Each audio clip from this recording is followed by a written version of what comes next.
All right, let's jump right into this final explainer of Phase 2. Today, we're talking about the ultimate guide and really building an airtight case for trust. So, we've spent a lot of time mapping out the nature of reality. But today we lock in exactly why the Buddha is uniquely qualified to guide us out of it. Think about it. Imagine being trapped in an impossibly complex, shifting maze, one you've been wandering in for literally lifetimes. If someone suddenly walks up and says, "Hey, follow me," you wouldn't trust just anyone's best guess, right? No way. You'd need the perfect navigator, someone who knows every dead end, every trapdoor, and exactly how the whole maze was built in the first place. Section 1, knowing every possible path. To genuinely trust a guide, you absolutely must know without a shadow of a doubt that they understand every single possible route. In the Bodhisattva Pitaka Sutra, which we're drawing heavily from today, this complete map of reality is broken down into what's called the 10 powers. And here's the crucial thing to grasp. These 10 powers are not some mystical party tricks. They represent supreme technical authority over the actual mechanics of existence. We are talking about an algorithmic understanding of how every single atom, thought, and action interacts across time. The Buddha knows the exact formula for what makes a mind impure and the exact formula to purify it. And this brings us right to the first power. When we, just ordinary people, make a choice, we're basically flying blind, right? We're guessing. We think, well, if I do this, maybe I'll be happy. But unlike us, the Buddha doesn't guess. He knows. He possesses the exact mathematical certainty of karma. He sees every single action and its precise consequence rippling out across millions of lifetimes, perfectly tracking the cause and effect of every being. So let's see how this builds his understanding of the exact chain of dependent origination. And remember, this isn't just abstract philosophy. This is the actual source code of reality. The text details how the Buddha sees exactly how suffering mechanically begins. Ignorance sparking formations, those deep-seated habits of ours, which then ignite consciousness all the way down the line. Because he sees the exact nuts and bolts of how the trap is built, he knows exactly which gear to pull out to dismantle the whole thing completely. The text lays this out as a universal fact. His knowledge is completely unparalleled. Even advanced spiritual practitioners, beings the texts refer to as sound hearers and pratyeka Buddhas, who actually attain liberation but don't teach, even they have a limited field of vision. The Buddha's omniscient view? It has 0 blind spots. This makes his qualification utterly unique in the entire cosmos. He's the only one holding the complete master blueprint.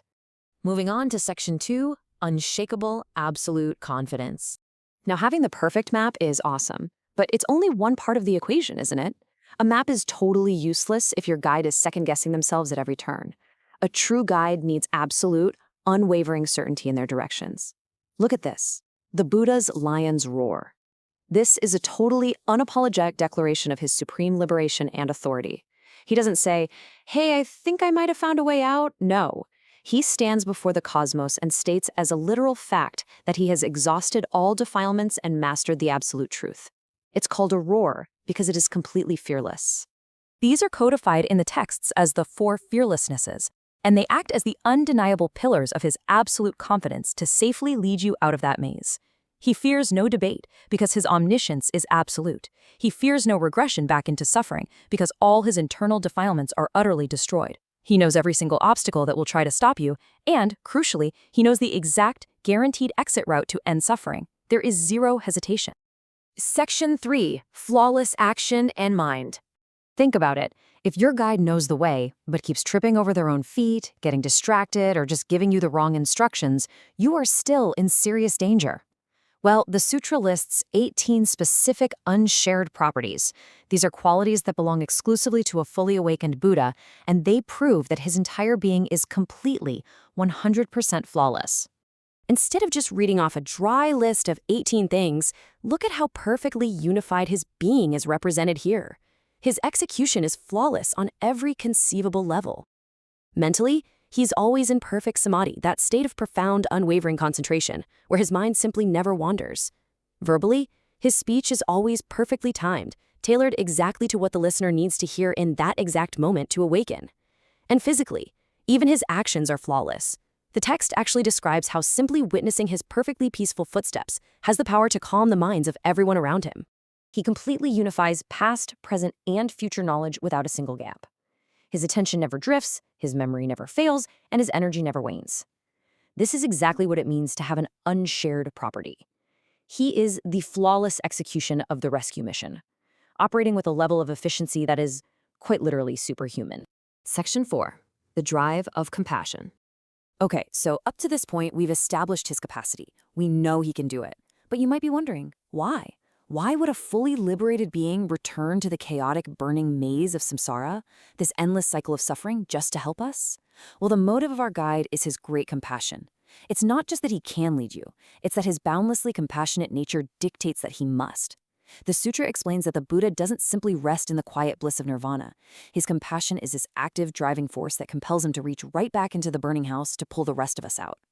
This quote right here really captures the essence of it. He looks out and sees us caught in the suffering of existence, trapped in our own ignorance, endlessly spinning on the wheel of birth and death. And despite having already secured his own eternal escape, he absolutely refuses to abandon us. His great compassion operates without any prejudice, constantly seeking out those who are ready to be guided out of the dark. Which brings us to Section 5, the ultimate reliable guide. When you put all of these elements together, this definitive reality completely neutralizes any doubt about who we should trust with our spiritual journey. The texts aren't just blindly praising the Buddha, they're presenting a highly logical, exhaustive argument for his unique supremacy as a teacher. When you look at the anatomy of this perfect navigator, the case for trust is absolute. He possesses the ultimate algorithm of reality through the 10 powers. He acts with the absolute certainty of the 4 fearlessnesses. He executes the teaching with the flawless precision of the 18 unshared properties, and the whole thing is driven by the unwavering motive of great compassion. It is a complete, unbreakable, and perfectly watertight system of liberation. So, we have thoroughly mapped the anatomy of the perfect navigator today. We know exactly why the Buddha is uniquely qualified to lead us out of the maze of suffering. The goal is real, and the guide is incredibly reliable. So the only question left for you as we close out Phase 2 of this explainer series is this final provocation.